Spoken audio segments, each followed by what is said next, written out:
You grew up in Virginia, correct? Yes, Virginia. So, did you run into these kind of issues growing up? I mean, obviously, as a white male, I hear the stories. I've been a witness for many years to the experience of what they face. But the South, for me, as someone who grew up in California his whole life, it's almost a different country. Hmm. What did you face when it came to racial bias or police brutality? Or did you have that kind of experience growing up? Growing up, I've had people say a couple things. I'm trying to remember what age I was. It was like a few years ago. I had a guy tell me, "Oh, you're pretty for a black girl." Like, what does that mean? Hmm. I'm pretty for a black, like just little things like that. As far as my twin brother Brehan, he has a woman down the sidewalk and her putting her bag on the other side Right. as if like he's a threat to her. Like just, and of course this is a white woman. It's like why do those things have to happen? It's just little stuff like that that just shouldn't even be happening. That of course we notice, and it's always been happening for years. So a lot of stuff's been happening for years. It's just now that there's technology and high quality cameras and Yeah. we have the power to like release these videos and stuff that people are going through.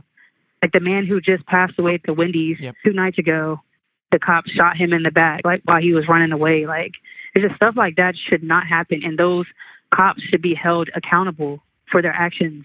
Like there's no other way. Absolutely. And I don't want to give him too much press, so I'm not even going to say his name, but he's a NASCAR driver who has as many NASCAR wins as I do. He says he's quitting the sport over this decision with the Confederate flag. I mean, do you have any ability to see?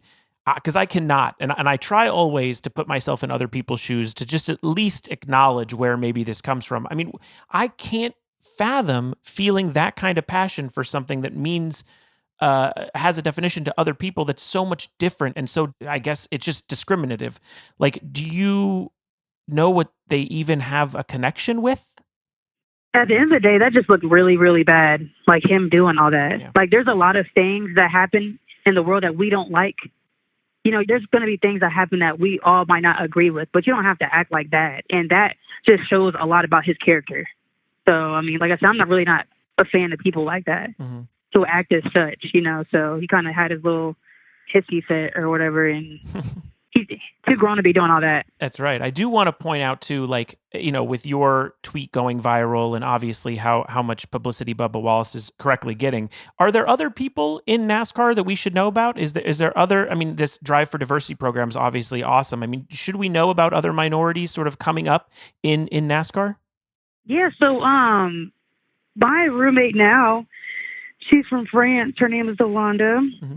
She's also a black woman. She's the second black female tire teacher we have in the diversity program, Wow.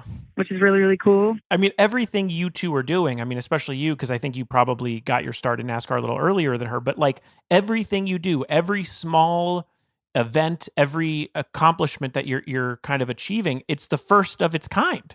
Hey, I'm just trying to keep breaking these barriers, It has to be do insane. what I was called to do, keep making a difference.